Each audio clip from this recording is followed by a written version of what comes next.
प्रिय दर्शकों, नमस्कार। आज आप सभी के समक्ष एक जातक की जन्म कुंडली अध्ययन करने के लिए मैं उपस्थित हुआ हूँ। ये जो निःशुल्क जन्म कुंडली का अध्ययन किया जाता है, उसी में से एक जातक की जन्म कुंडली का चयन किया गया है। आप इनकी जन्म की डिटेल्स देख पा रहे हैं। 26 मार्च 1997 रात को 9:30 तेजपुर, असम का इनका जन्म है। जब इसके आधार पर आप इनकी जन्म कुंडली का निर्माण करेंगे तो कुंडली इनकी बनेगी यहाँ वृश्चिक लग्न और तुला राशि की। राशि और लग्न के स्वामी मित्र नहीं है यहाँ पर, लेकिन अगर देखा जाए तो ये जल तत्व है तो ये वायु तत्व है। दोनों का काम प्रवाहित होते रहना है। इसीलिए ऐसा व्यक्ति अपने जीवन काल में अपने ज्ञान से, अपनी बुद्धिमत्ता से और अपने सोचने समझने की शक्ति से अधिक सफल हो पाता है। वृश्चिक लग्न देखा जाए तो मैं आपको कई बार बता चुका हूँ कि ये मंगल का लग्न जरूर है, लेकिन मंगल समान जो मेष लग्न के अंदर क्रोध या गुस्सा बहुत ज़्यादा होता है, वैसा इसके अंदर नहीं होता। ये स्थिर राशि का है और जल तत्व प्रधान लग्न है। इस कारण से ऐसे व्यक्ति के अंदर क्रोध तो होता है, लेकिन वो एक सीमित मात्रा में, या व्यक्ति उसे ऐसा एकाएक प्रकट नहीं करता। क्रोध अगर किसी पर आता भी है तो कुछ बोल करके वहाँ से अलग हो जाएगा, लेकिन झगड़े विवाद करना, लड़ाई करना ऐसे व्यक्ति के स्वभाव में नहीं होता।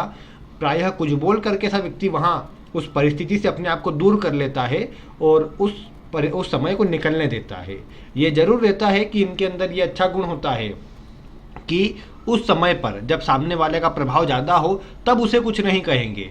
ये अपने समय का इंतजार करेंगे। जहाँ इनको समय मिल जाए वहाँ किस प्रकार से सामने वाले से अपना बदला लेना है, ये अवश्य से उसे बदला लेने का प्रभाव भी देख पाते हैं और अवश्य से उसे पूरा भी कर पाते हैं, क्योंकि कोई भी बात लंबे समय तक भूलते नहीं है। तो वृश्चिक लग्न के अंदर देखा जाए तो खूबियाँ अनेक होती है। ये अष्टम भाव का लग्न, अष्टम भाव की राशि है वृश्चिक। इसीलिए गहराई तक किसी विषय को सीखना, खोजना, रिसर्च करते रहना, जानते रहना इनके स्वभाव में अधिक होता है। जरूर चंद्रमा 12वें भाव में बैठकर, तुला राशि में बैठकर इनकी कल्पनाशीलता को बढ़ाएगा। चिंता करना, टेंशन लेना इनके स्वभाव में आ सकता है। चूंकि ये चंद्रमा भाग्य का स्वामी है तो ऐसे अवस्था में जन्म स्थान से दूर ले जाकर कहीं बाहर क्षेत्रों से जोड़कर इनको ज़्यादा सफल कर सकता है। इनकी कुंडली में अगर आप एक बात देखेंगे तो अधिकतर ग्रह आपको नजर आएंगे जल तत्व की राशियों में, विशेषकर मीन राशि में। मीन राशि में अगर आप देखेंगे तो केतु, शुक्र, सूर्य, शनि और बुध, ये 5 ग्रहों का योग बना हुआ है। पंचग्रही योग प्रवज्या योग के ही नाम से जाना जाता है। पंचम भाव में होकर के भी ये व्यक्ति के जीवन को थोड़ा उदासीन करने का काम कर देता है। यहाँ ये बात भी है कि पंचम भाव और मीन राशि में ये ग्रह जो बैठे हुए हैं, इसका स्वामी गुरु का बलवान होना यहाँ परम आवश्यक है। क्योंकि आप एक बात समझिए कि जिसके यहाँ पर आप रुके हुए हैं उसी की स्थिति इतनी अच्छी नहीं कि वो आपकी अच्छी तरह खातिर कर सके, तो फिर आपका वहाँ जाना आपको इतना रास भी नहीं आएगा और ना ही आप कुछ अच्छा वहाँ पर कर पाएंगे। तो यहाँ पर इन सब ग्रहों की हालत कुछ इसी प्रकार की हो गई है, क्योंकि आप देख पा रहे हैं कि गुरु यहाँ पर नीच राशि में है। एक बात समझ करके चले कि जो भी ग्रह नीच राशि में होता है उसका यदि नीचत्व भंग हो रहा हो तो वो जिस राशि में बैठा है उसका प्रभाव और जिसकी राशि में बैठा है उसका प्रभाव अच्छा देने लग जाएगा, लेकिन स्वयं की राशियाँ जहाँ जहाँ पर आती है उसका प्रभाव सकारात्मक नहीं दे पाएगा। कहने की बात क्या है कि ये जो गुरु शनि का आप परिवर्तन देख पा रहे हैं, इससे गुरु का नीचत्व भंग हुआ है। इसीलिए वो जिसकी राशि में है, जहाँ बैठा है, उससे अच्छा कर देगा, यानी मकर राशि के फल को अच्छा कर देगा। इसके अलावा चतुर्थ भाव में शनि की ही राशि आती है तो उसे भी गुरु अच्छा कर देगा। लेकिन स्वयं की जहाँ जहाँ राशि आती है, जैसे मीन राशि और ये 12वें मतलब यहाँ पर दूसरे भाव में बनी धनु राशि, इन दो के फल ये गुरु अच्छे नहीं दे पाएगा। इस कारण से होगा क्या कि जैसे पंचम भाव शिक्षा आदि का भी होता है, अधिक ग्रहों के बैठने से व्यक्ति ने शिक्षा ग्रहण करी हो, लेकिन ये संभव है कि व्यक्ति को शिक्षा इतनी काम ना आए। यानी कहने की बात यह है कि व्यक्ति ने डिग्री तो ले ली लेकिन उस डिग्री से जुड़ा काम नहीं कर पाए। ये बात कई बार ये ग्रह दर्शा सकते हैं। ये भी दर्शा सकते हैं कि घर परिवार या कुटुंब का इतना अच्छा सहयोग न मिले, व्यक्ति को कम उम्र से स्वयं के बल पर आगे बढ़ना पड़े, अपने दम पर सब कुछ हासिल करना पड़े। ये सब बातें देखी जा सकती है, क्योंकि गुरु का फल यहाँ कमजोर हुआ है और गुरु ही नहीं, इन सब ग्रहों के बल में कमजोरी आई है। षड बल में जहाँ इन सबको अच्छा बल मिलता, वहीं पर इनके अंदर थोड़ी कमजोरी आप देख पाएंगे। यहाँ पर फिर एक और बात देखी जाए तो आप देख पाएंगे कि ये जो मीन राशि के अंदर अधिक ग्रह बैठे हैं ये कल्पनाशीलता को बढ़ाएंगे। अधिक बातें सोचना, कल्पना करना व्यक्ति के स्वभाव में रहेगा। यहाँ पर देखिए केतु, शुक्र, सूर्य, शनि और बुध, इसमें अगर मैं देखूँ कि कौन कौन सा ग्रह यहाँ पर ज़्यादा मजबूत हो सकता है तो सर्वप्रथम तो मैं बात करूँगा केतु को। तो केतु यहाँ पर पंचम भाव में खराब फल नहीं देते। ठीक है, व्यक्ति के मन को बेचैन या चिंतित करके रखते हैं, संतान के लिए थोड़ा सा कमज़ोर हो जाता है, प्रेम में धोखे आदि को दर्शाता है, वो से थोड़ा कमज़ोर कहा जा सकता है। लेकिन ओवरऑल पंचम का केतु अच्छे कार्यों में लगाने वाला होता है, व्यक्ति को अंदर से पवित्र बनाता है, तो ये तो अच्छी बात है। इसके अलावा अगर आप देखेंगे तो शुक्र यहाँ पर उच्च राशि में बैठा हुआ है। इस लग्न में सप्तम भाव और 12वें भाव का स्वामी होता है, अकारक ग्रह होता है, लेकिन सप्तम भाव का स्वामी उच्च राशि में है, तो ये अच्छी स्थिति है कि विवाह के बाद व्यक्ति की स्थिति में सुधार होगा। व्यक्ति अगर व्यापार आदि करे तो उसे अच्छा परिणाम मिलेगा, क्योंकि अगर देखा जाए तो है सप्तम भाव का स्वामी उच्च राशि में, तो उसके फल अच्छे मिलेंगे। लेकिन एक और बात यहाँ समझने वाली है कि शुक्र केतु सूर्य जैसे ग्रहों के बीच में है, तो इस कारण से स्वयं कमजोर हो जाएगा, पीड़ित हो जाएगा। कमजोर तो नहीं, पीड़ित हो जाएगा। है तो बलवान, है उच्च राशि में तो बल है उसमें, लेकिन पीड़ित हो गया, बलवान होकर पीड़ित हो गया। इस कारण से क्या होगा कि जो शुक्र अपना पूरा बल दे सकता था, जो शुभता वैवाहिक जीवन में दे सकता था, उसमें कमी लाएगा। वैवाहिक जीवन में थोड़ी अरुचि भी रहती है और विवाह के जीवन में भी थोड़ा परेशानी का प्रभाव बन जाता है। तो ये शुक्र उसको थोड़ा दर्शाने का काम करेगा, लेकिन है सप्तम का स्वामी तो व्यक्ति को लाभ देगा, सप्तम से जुड़े कार्यों से लाभ देगा। 12वें भाव में भी उसकी राशि है तो विदेश जाने से लाभ देगा, दूर देशों से जुड़ने पर लाभ देगा, इंपोर्ट एक्सपोर्ट से जुड़े कार्य करने से लाभ देगा। तो ये सब चीज़ें यहाँ पर अच्छी आएंगी। इसके अलावा बात करते हैं सूर्य की, तो सूर्य इस कुंडली में दशम का स्वामी होता है। दशम का स्वामी पंचम में हो तो व्यक्ति को कार्य क्षेत्र जो होता है कई बार शिक्षा से जुड़ा हुआ हो। शिक्षा से मेरा मतलब है कि किसी को पढ़ाना, सिखाना, ज्ञान देना, इससे जुड़ा हुआ हो। पंचम में बैठना ये भी दर्शाता है राजनीति आदि के लिए अच्छा होता है। ये गवर्नमेंट जॉब के लिए भी यहाँ पर सूर्य शनि का प्रभाव जो है ये अच्छा देखने को मिला।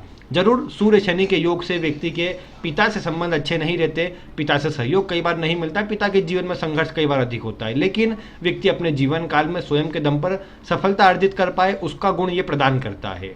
सूर्य शनि के योग होने से ऐसा व्यक्ति जहां भी रहेगा अपना मान सम्मान को सर्वोपरि रखेगा, जो भी कार्य करेगा अपने मान सम्मान को सर्वोपरि रख के करेगा, तो ये अच्छा होता है। प्रायः ऐसी ही स्थिति में कर्म प्रधान जो शनि है ये जब सूर्य से जुड़ते हैं तो व्यक्ति को सरकारी क्षेत्रों में लाभ करवाते हैं, तो ये प्रभाव मैं अच्छा कहूँगा। इसके अलावा आप एक बात देखिए, बुध भी यहीं पर है। बुध कैसा है तो नीच राशि में है। नीच राशिगत बैठा हुआ बुध यहाँ पर अगर देखा जाए तो फिर भी मैं कहूँ कि चलो शुक्र के साथ में होने से नीचे तो भंग माना जाना चाहिए इसका, लेकिन मैंने क्या कहा कि वो जहाँ बैठा है नीचे तो भंग होने से उसका बचाव कर सकता है, उसमें अपने नकारात्मक फल नहीं दे सकता, लेकिन अपनी राशियों के बल को कम कर देगा। अपनी राशि का बल मतलब यहाँ जो लाभ भाव में कन्या राशि है उसका बल कम होगा, और मिथुन राशि जो अष्टम भाव में है उसका बल भी कम हो जाएगा। अब अष्टम भाव का बल कम हो रहा है तो अच्छी बात है, संघर्ष में कमी ही लाएगा, लेकिन विदेश बसने के योग को समाप्त कर देगा। यानी ऐसा व्यक्ति विदेश जा सकता है, बसने का योग इतना नहीं कहा जाएगा। इसके अलावा फिर अगर देखेंगे तो ये जो लाभ भाव का बल कम हो रहा है इस पे वैसे अधिक ग्रहों की दृष्टि होने से, राहु के बैठे होने से ये कहा जाएगा कि यहाँ पर लाभ का फल तो मिलता रहेगा, लेकिन चूंकि उसका स्वामी कमजोर हुआ है तो धन लाभ के लिए अधिक संघर्ष या मेहनत करना पड़ेगा। बुध स्वयं नीचे तो से भंग हो चुका है, तो ऐसे में व्यापार करना व्यक्ति को लाभ देगा, लेकिन एक परेशानी की बात है कि यहाँ पर व्यक्ति को आवश्यकता किसकी रहेगी? आवश्यकता रहेगी कि वो थोड़ा आगे बढ़े, स्वयं से स्वतंत्र रहकर आगे बढ़ने का प्रयास करे। अगर किसी प्रकार से मन में भय, डर उसके रहेगा या वो डरपोक प्रवृत्ति का रहेगा तो कहीं ना कहीं लाभ नहीं मिल पाएगा, तो उससे व्यक्ति को बचना चाहिए। ऐसा क्यों मैं बोल रहा हूँ? क्योंकि कई बार क्या होता है कि जिनकी राशि में अधिक ग्रह बैठे हुए हैं अगर वही कमजोर हो जाए तो ऐसे व्यक्ति के मन में भय व्याप्त रहता है। और अभी आप देख भी पा रहे हैं कि गुरु की महादशा है, ऐसे समय अवधि पर व्यक्ति को मन में उलझन, चिंता का प्रभाव अधिक रहता है। अब गुरु की दशा भले आप कहें कि नहीं वृश्चिक लग्न में बहुत कारक है, अच्छा प्रभाव देने वाली है, लेकिन बात मान करके चले कि व्यक्ति को इस समय अवधि पर बहुत संघर्ष करना पड़े, मन अनुकूल परिणाम ना मिले, चिंता ही अधिक व्याप्त हो, ये बात देखने को मिलेगी। कुछ लोग ये कहेंगे कि ये नीच राशि में है इस कारण से, ऐसा बिल्कुल नहीं है। इसकी राशि में जो अधिकतर ग्रह बैठे हैं उनका बल कम हो जाने से, गुरु से तीसरे भाव में अधिक ग्रहों के जाने से, अब क्या होता है ना, किसी भी ग्रह से तीसरे भाव में अधिक ग्रह जाएंगे तो वो क्या करवाएंगे? वो बार बार परिवर्तन करवाए, ज़्यादा एफर्ट लगवाए, ये सब बातें आपको देखने को मिलेंगी। और इस कारण से व्यक्ति को स्थिरता इतनी प्राप्त नहीं हो पाती, तो ये थोड़ी कमजोरी रहेगी। लेकिन इसके बाद भी अगर देखा जाए तो चलो अच्छी बात यह है कि गुरु शनि के भाव को या शनि की राशि को तो अच्छा कर ही रहे हैं, इस कारण से आगे शनि की दशा जब लगेंगी तो व्यक्ति स्थिर हो पाएगा। गुरु में राहु एक व्यक्ति के लिए चैलेंजिंग समय रहेगा, थोड़ा कष्टप्रद समय रहेगा, सावधानी पूर्वक धैर्य पूर्वक व्यक्ति कर निकालता है तो बहुत अच्छा परिणाम फिर आगे प्राप्त कर पाएगा, क्योंकि गुरु में राहु का एक समय रहेगा। वैसे मेहनत के अनुरूप लाभ की प्राप्ति तो नहीं है, लेकिन ये बात जरूर है कि व्यक्ति मेहनत करेगा तो एक धीमी गति से ही सही लेकिन अपने जीवन में आगे बढ़ता रहेगा, तो वो एक कम से कम यहाँ पर प्रभाव अच्छा मिल पाएगा। इसके अलावा एक बात यहाँ पर ये भी देखने योग्य है कि अगर गुरु को देखता हूँ मैं तो लगने से भी छठे आठवें की स्थिति में है। वैसे लगने मंगल से अधिकतर ग्रह छठे आठवें की स्थिति में है, ये भी मन को व्यक्ति के संतुष्टि प्रदान नहीं कर पाता है, क्योंकि अब अधिकतर ग्रह छठे और आठवें में चले गए तो व्यक्ति के मन में उलझन चिंता चलती रहेगी, क्योंकि लग्नेश भी जहाँ बैठता है वो भी आपकी स्थिति को दर्शाता है। लग्नेश से ग्रहों का शुभ भावों में जाना व्यक्ति के मजबूती के लिए, व्यक्ति के जीवन में सफलता के लिए अच्छा हो जाता है। अब लेकिन यहाँ पर लगने से भी छठे आठवें में है तो व्यक्ति के कोई भी व्यक्ति को ऐसा लगेगा कोई भी काम में मुझे अधिक मेहनत करना पड़ती है, मेरी मेहनत का पूरा फल मुझे नहीं मिलता, ऐसा व्यक्ति को लग सकता है, क्योंकि यहाँ पर इस तरह का प्रभाव ये लगने से ग्रहों का आ रहा है।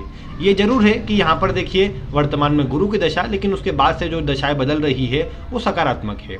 शनि यहाँ पर भले इस लग्न में समभाव के ग्रह होते हैं, लेकिन जिस अवस्था में बैठे हैं, जिस तरह की स्थिति में बैठे हैं, अपना अच्छा प्रभाव प्रदान कर पाएंगे और व्यक्ति को लाभ वाली स्थिति तक ले जाने का काम जरूर करेंगे।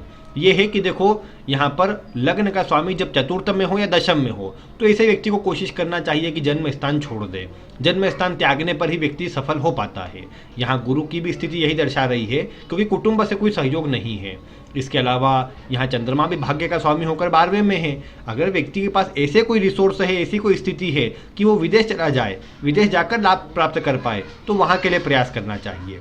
अन्यथा अगर व्यक्ति किसी प्रकार से कोई गवर्नमेंट जॉब की तैयारी कर रहा हो, जैसे मंगल है, मंगल पीसीएस आदि को दर्शाते हैं, गुरु लेकिन पराक्रम में कमी दर्शाते हैं। अब ऐसी स्थिति में अगर व्यक्ति प्रयास करे, संघर्ष करे, मेहनत करे और व्यर्थ की चिंता छोड़कर अपने एक जगह फोकस लगाए तो ये मंगल संभव है कि व्यक्ति को लाभ दे पाए। लेकिन अगर ऐसे व्यक्ति के मन में अभी भी केवल मन में कन्फ्यूजन, चिंता अधिक रहती हो तो फिर मैं यहाँ पर किसी प्रकार से गवर्नमेंट जॉब की तैयारी करने की सलाह नहीं दूंगा। हाँ, अगर कोई प्राइवेट जॉब में व्यक्ति जाना चाहे तो जा सकता है, लेकिन कुछ समय पश्चात यही मैं कहूँगा कि अधिकतर ग्रह पंचम भाव में है और सप्तम भाव की स्थिति बलवान कर रहे हैं, तो ऐसा व्यक्ति पंचम भाव से जुड़ा कोई कार्य करे। यानी पंचम भाव से जुड़ा कार्य मतलब क्या होता है? अगर ऐसा व्यक्ति शिक्षा से जुड़ा काम करे, बच्चों से जुड़ा काम करे, क्योंकि पंचम भाव बच्चों का भी होता है, तो किसी भी ऐसे प्रकार के काम करना जो बच्चों से जुड़ा हो। अब समझिए स्टेशनरी या किताबों का काम इन व्यक्ति ने करा। अब किताबें जो है उसको अधिकतर कौन लेने आएगा? बच्चे लेने आएंगे। स्पोर्ट्स का सामान रखा वो उसे कौन लेने आएगा? उसे बच्चे लेने आएंगे, क्योंकि पंचम भाव में अगर अधिक ग्रह है तो आप ये देख पाएंगे कि ऐसे व्यक्ति के जो यहाँ पर कुंडली का तीसरा भाव है, इसमें अष्टक वर्ग में अधिक अंक होंगे। अगर आप देख पा रहे हो तो 38 अंक व्यक्ति की कुंडली में इस तीसरे भाव में मिले हैं। इसका अर्थ ये नहीं कि व्यक्ति को जीवन भर संघर्ष करना पड़ेगा, बार बार काम बदलना पड़ेगा। इसका एक मतलब ये है कि अगर व्यक्ति पंचम भाव से जुड़ा काम करे तो वो स्थिर हो पाएगा, अपने जीवन में लाभ उठा पाएगा। पंचम भाव मनोरंजन का भी है और ग्लैमर का भी भाव इसी भाव से विचार होता है। तो इसी अवस्था में व्यक्ति को ये जो क्षेत्र मैंने बताए हैं इनसे जुड़ जाता है अगर ऐसा व्यक्ति, तो लाभ अवश्य कमा पाएगा और अपने जीवन में, अपने कार्य क्षेत्र में स्थिर हो पाएगा, स्वयं के व्यापार में। यहाँ पर फिर अगर नौकरी में जाना हो तो पंचम भाव से जुड़ी नौकरी अच्छी भी रहेगी। जैसे मेरा कहने का मतलब शिक्षा से जुड़ा है और स्पोर्ट्स से जुड़ा है। अगर व्यक्ति स्पोर्ट्स टीचर बन जाता है, किसी को कोई चीज़ सिखाता है, मतलब शिक्षा से जुड़ा मतलब ऐसा नहीं कि कोई वो मतलब टीचिंग का ही काम करे, कोई भी ऐसा काम जिसमें अन्य को सिखाना हो, ज्ञान देना हो, समझाना हो, ये बात अगर व्यक्ति अपने जीवन में अपना कर रखता है तो अवश्य से उसे जो परिणाम मिलेगा वो अच्छा मिलेगा। यहाँ पर यही मैं कहूँगा लग्नेश दशम में होने से व्यक्ति पराक्रमी है, जो ठान ले उसे कर दिखा सकता है। बस कन्फ्यूजन और चिंता अभी जो दशा है उसका कमजोर प्रभाव व्यक्ति को मन में उलझन दे सकता है। लेकिन जो क्षेत्र मैंने बताया है पंचम भाव को मुख्य आधार मानकर व्यक्ति कार्य क्षेत्र में आगे बढ़े, सफलता अधिक प्राप्त कर पाएगा। मंगल भी दशम भाव में बलवान आता है। दशम का मंगल तो वैसे बहुत से क्षेत्र खोल देता है, लेकिन 29 डिग्री पर है। वक्री हो जाने से फल अच्छा है, खराब नहीं है। लग्नेश होकर दशम में वक्री है। अच्छा इसलिए भी है कि सूर्य से दूर बैठा हुआ है। सूर्य पास में होता तो इसके फल कमजोर हो जाते। अब ऐसे में यही कहा जाएगा कि मंगल तो अपना अच्छा फल देने में सक्षम है, व्यक्ति मजबूती से आगे बढ़े उसका परिणाम उसे अवश्य से मिलेगा। लेकिन अब ये दोनों की डिग्री को आप देखेंगे तो बहुत दूर दूर है और कमजोर असल में ज़्यादा है। इसीलिए व्यक्ति को अपने मंगल को बलवान करना चाहिए जिससे लग्न लगने में बल आ जाए। इसके बाद ऐसे व्यक्ति गुरु को बलवान कर लेगा तो जीवन में अन्य दूसरा कोई काम करना शेष नहीं रहेगा, क्योंकि गुरु बलवान होने से इसके ये जो भाव है दोनों ये बलवान हो जाएंगे। व्यक्ति की कुंडली के अंदर ये जो सारे ग्रह इनके अंदर बल आ जाएगा, ये चार्ज हो जाएंगे, एक्टिव हो जाएंगे। इस कारण से ऐसा व्यक्ति अवश्य से सफल भी हो पाएगा। अभी गुरु के दशा में वैसे ये है कि गुरु की ये राशियाँ एक्टिव है तो इस कारण से इन ग्रहों का फल तो मिल रहा होगा, लेकिन आगे चलकर इन ग्रहों के फल में थोड़ी कमी आएगी। इसीलिए ऐसे व्यक्ति को चाहिए कि अपने जीवन में अच्छा लाभ उठाने के लिए, अच्छा फल लेने के लिए गुरु के उपाय नित्य करता रहे। विशेषकर गुरु भी वैसे शनि की राशि में है तो गरीब लोगों को कुछ खाने की वस्तु दान करना चाहिए, चैरिटी करना चाहिए। दशम भाव में ये गुरु बैठे हुए हैं तो ऐसे काम जो मतलब जैसे कोई साफ सफाई का काम हो गया, अन्य की सेवा से जुड़ा कोई काम हो गया, और मैं ये कहूँ कि किसी को बताने या दिखाने के लिए नहीं, स्वयं से व्यक्ति के मन में अगर आता है कि नहीं दूसरों की सेवा करना है, सहायता करना है, तो व्यक्ति अगर करता है तो व्यक्ति को बहुत लाभ होता है। इस गुरु का फल में भी वृद्धि होती है और इन ग्रहों के बल में भी वृद्धि होती है। मकर राशि में गुरु है, शनि से परिवर्तन में है तो गुरु का बल अच्छा हो रहा है, लेकिन इन भावों के बल में कमी आ रही है। उसके लिए और अधिक गुरु को बलवान करे।